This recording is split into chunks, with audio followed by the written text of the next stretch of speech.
A new theory about human nature was put forward by Sigmund Freud. He had discovered, he said, primitive sexual and aggressive forces hidden deep inside the minds of all human beings. Forces which, if not controlled, led individuals and societies to chaos and destruction. This series is about how those in power have used Freud's theories to try and control the dangerous crowd in an age of mass democracy. At the heart of the story is not just Sigmund Freud, but other members of the Freud family.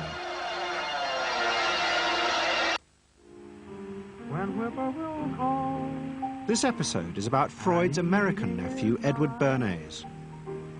Bernays is almost completely unknown today, but his influence on the 20th century was nearly as great as his uncle's. Because Bernays was the first person to take Freud's ideas about human beings and use them to manipulate the masses.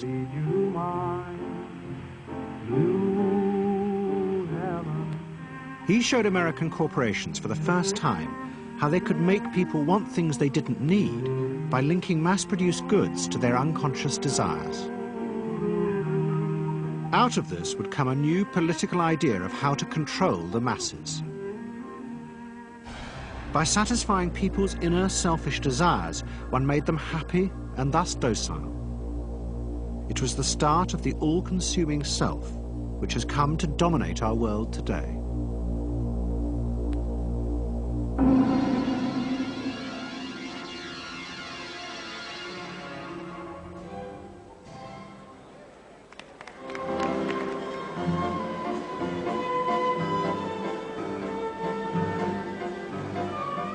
Freud's ideas about how the human mind works have now become an accepted part of society, as have psychoanalysts. Every year, the psychotherapist's ball is held in a grand palace in Vienna. This is the psychotherapy ball. Psychotherapists come, some advanced patients come, or former patients come, and many other people, friends, but also people from the Viennese society who like to go to a nice, elegant, comfortable ball. But it was not always so.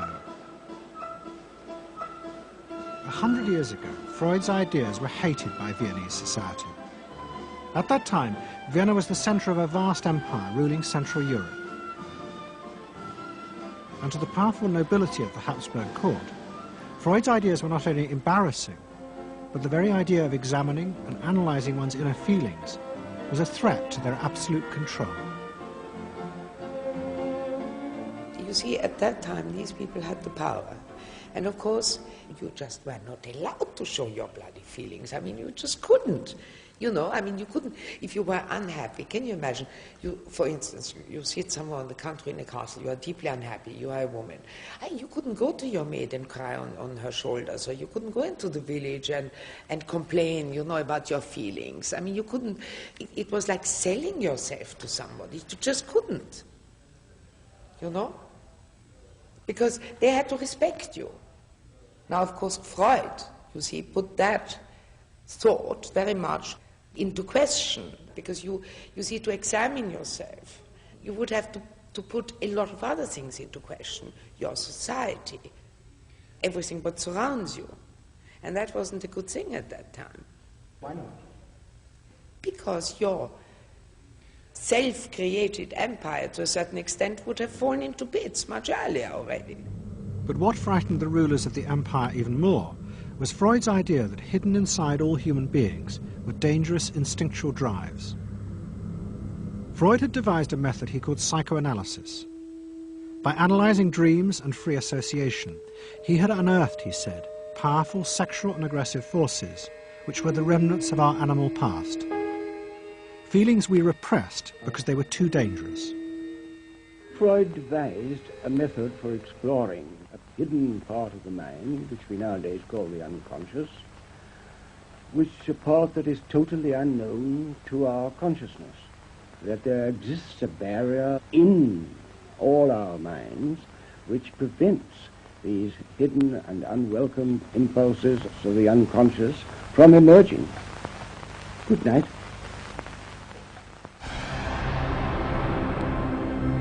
In 1914, the Austro-Hungarian Empire led Europe into war. As the horror mounted, Freud saw it as terrible evidence of the truth of his findings.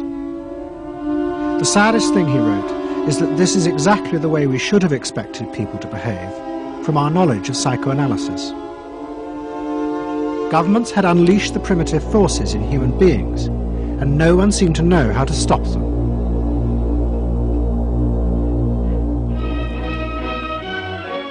At that time, Freud's young nephew, Edward Bernays, was working as a press agent in America. His main client was the world-famous opera singer Caruso, who was touring the United States.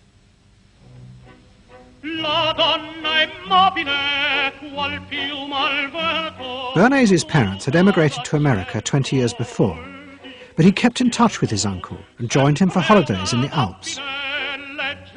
But Bernays was now about to return to Europe for a very different reason. On the night that Caruso opened in Toledo, Ohio, America announced it was entering the war against Germany and Austria. As a part of the war effort, the US government set up a Committee on Public Information, and Bernays was employed to promote America's war aims in the press. The President, Woodrow Wilson, had announced that the United States would fight not to restore the old empires, but to bring democracy to all of Europe. And Bernays proved extremely skillful in promoting this idea, both at home and abroad. And at the end of the war, he was asked to accompany the President to the Paris Peace Conference. Then, to my surprise, they asked me to go over with Woodrow Wilson to the peace conference. And at the age of 26, I was in Paris for the entire time of the peace conference that was held in the suburb of Paris, and we worked to make the world safe for democracy. That was a big slogan. Wilson's reception in Paris astounded Bernays and the other American propagandists. Their propaganda had portrayed Wilson as a liberator of the people, a man who would create a new world in which the individual would be free. They had made him a hero of the masses. And as he watched the crowds surge around Wilson, Bernays began to wonder whether it would be possible to do the same type of mass persuasion, but in peacetime. When I came back to the United States, I decided that if you could use propaganda for war, you could certainly use it for peace. And propaganda got to be a bad word because of the Germans using it. So what I did was to try to find some other words. So we found the word Council on Public Relations.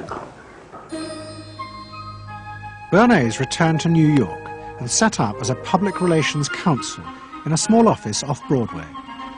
It was the first time the term had ever been used. Since the end of the 19th century, America had become a mass industrial society, with millions clustered together in the cities. Bernays was determined to find a way to manage and alter the way these new crowds thought and felt. To do this, he turned to the writings of his uncle Sigmund. While in Paris, Bernays had sent his uncle a gift of some Havana cigars. In return, Freud had sent him a copy of his general introduction to psychoanalysis. Bernays read it, and the picture of hidden irrational forces inside human beings fascinated him. He wondered whether he might make money by manipulating the unconscious.